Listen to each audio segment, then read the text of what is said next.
Bab 653. Pil roh jahat. Jadi di antaranya, ada hubungan apa? Erikin, kamu jangan membunuhku, aku akan mengakuimu sebagai guru. Aku adalah roh senjata, bukan hanya tahu berbagai metode pemurnian obat, tetapi bisa meramu obat untukmu, sehingga kamu lebih ringan. Ketua tidak berhentinya berkata. Sementara tidak membahas masalah ini dulu, Erikin melihat ke kuali obat lagi. Kamu mengatakan bahwa kamu adalah tripod roh senjata, bagaimana membuktikannya? Aku bisa memanipulasi semua ini, hanya roh senjata yang bisa melakukannya, kata ketua. Erik menatap ke ketua, dia selalu merasa bahwa segala sesuatu tidak sesederhana itu. Di dalam ruang 5 elemen, apa yang terjadi? Tiba-tiba Erikin bertanya. Ruang 5 elemen apa? Ketua tercengang. Tidak ada apa-apa. Mata Erikin berbinar. Baiklah, tunjukkan bagaimana kamu memanipulasi obat kepadaku. Membicarakan itu, Erikin melepaskan cambuk iblis. Tiba-tiba ketua kegirangan, dia menghela nafas dan menjebur ke kuali obat. Tiba-tiba tripod perlahan-lahan melayang ke atas dan memancarkan cahaya keberuntungan. Tuan, tripod telah menyala dan sudah dapat meramu obat kapan saja, kata ketua dengan rendah hati. Benarkah? Kalau begitu coba kamu sempurnakan, kata Erikin. Ketua buru-buru menganggukkan kepala, memasukkan beberapa rumput roh, dia berulang kali membuat reiki di tripod. Kemudian kuali obat bergetar hebat, seperti sedang penghilangan. Tetapi pada saat ini, mata ketua tiba-tiba bersinar dengan dingin. Tiba-tiba dia berteriak, dan menunjuk ke arah Erikin. Tripod, bunuh dia untukku. Tiba-tiba, tripod bergetar dengan hebat, memancarkan cahaya yang tajam, dan langsung menuju ke arah Erikin. Cahaya yang cerah, dengan kecepatan yang cepat dan sangat menakutkan. Di tripod ini, ada aura kehidupan, dan ada bagian kekuatan fase kesempurnaan, kamu sudah selesai. Setelah melakukan semua ini, ketua tertawa terbahak-bahak. Sepertinya telah melihat kejadian kematian Erikin. Inilah mengapa dia mempunyai keyakinan pada fase kesempurnaan. Melihat nafasnya berdatangan, Erikin juga merasakan sedikit berbahaya. Dia tidak panik, berlatih terus-menerus untuk keluar. Ular reiki yang telah terkondensasi 100.000 kali ini, berlari menuju nafas, kemudian berkelahi bersama.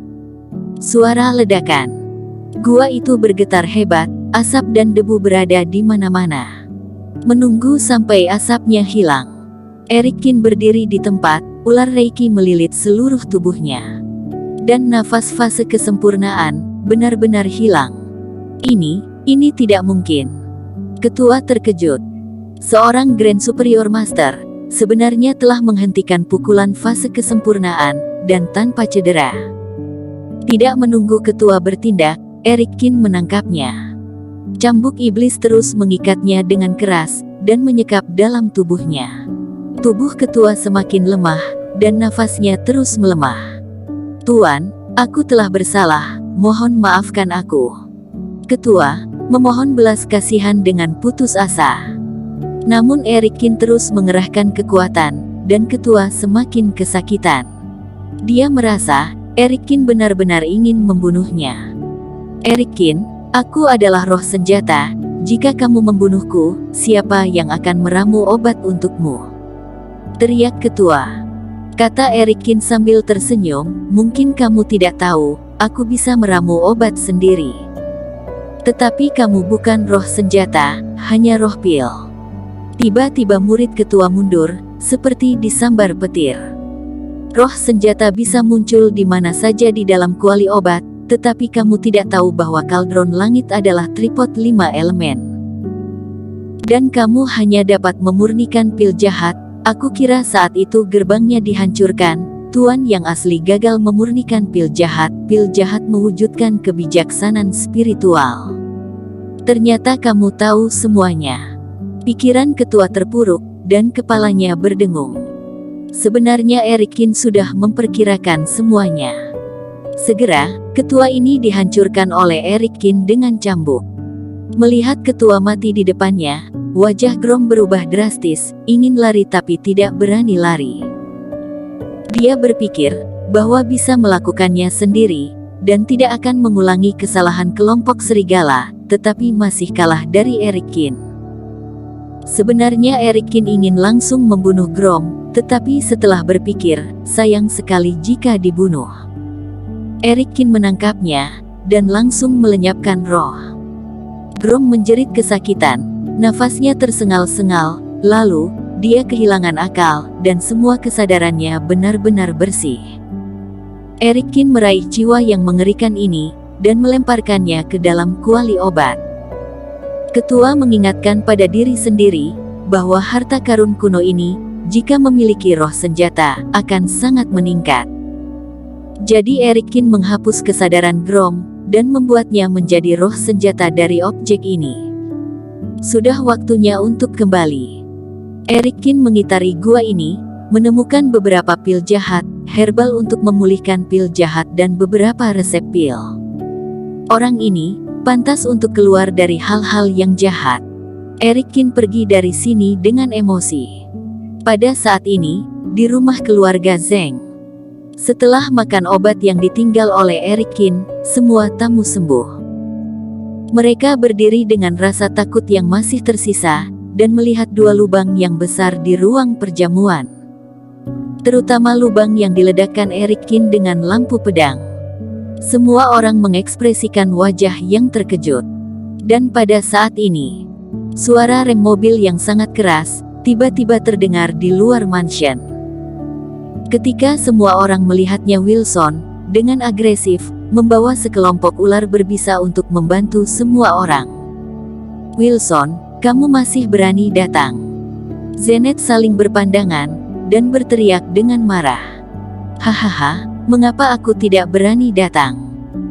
Kata Wilson dengan bangga, aku datang untuk memberitahukan kepada kalian, bahwa pelindung keluarga Zeng kalian, bocah brengsek Erikin itu, telah mati di tangan kakakku.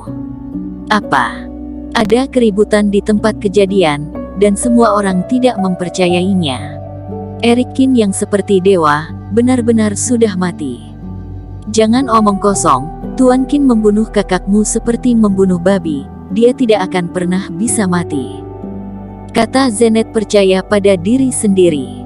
Hehe, benar-benar keras kepala. Wilson mencibir, kamu juga tidak memikirkannya baik-baik, jika kakakku telah mati, apakah aku masih berani kemari untuk membuat masalah? Bukankah kamu percaya pada Erikin? Sekarang aku hendak membunuh keluarga Zeng kalian, aku akan melihat, apakah ada orang yang akan datang untuk menyelamatkan kalian. Setelah mengatakannya, Wilson melambaikan tangan, dan senjata yang tak terhitung jumlahnya diangkat oleh geng. Tuan Besar Zeng gemetaran karena marah. Zenet berteriak, Wilson, Tuan Qin tidak akan melepaskan kalian. Kalau begitu biarkan dia memukulku. Lakukan. Wilson tertawa terbahak-bahak, dan kelompok ular beracun melepaskan tembakan satu persatu. Lidah api dimuntahkan, dan peluru yang tak terhitung jumlahnya keluar. Ah! Banyak anggota keluarga Zeng menjerit, dan memejamkan mata mereka dengan putus asa.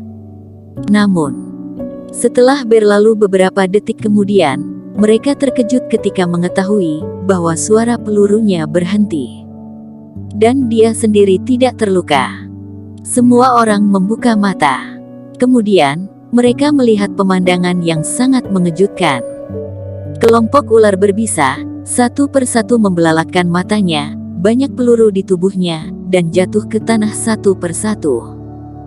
Dan banyak peluru, tergantung di udara, seperti melayang-layang. Tuan Qin. Zenet sangat bersemangat, dan melihat ke udara. Semua orang mendongakkan kepala untuk melihatnya. Kaki Erikin menginjak pedang terbang, di bawah sinar matahari, seperti dewa. Adegan yang mengejutkan ini, tertanam di dalam benak semua orang. Hantu, hantu. Wilson melihat Erikin, Dia sangat gemetaran dan langsung jatuh ke tanah. "Kakak, tolong aku, Ketua, tolong aku." Wilson terus meminta tolong. Erikin turun dan langsung mengangkatnya. "Sayang sekali, kakakmu dan ketua sialan itu sudah mati." Bersambung. Terima kasih telah menonton video ini sampai akhir. Jangan lupa subscribe dan nantikan kisah episode selanjutnya hanya di Novel Story. Salam.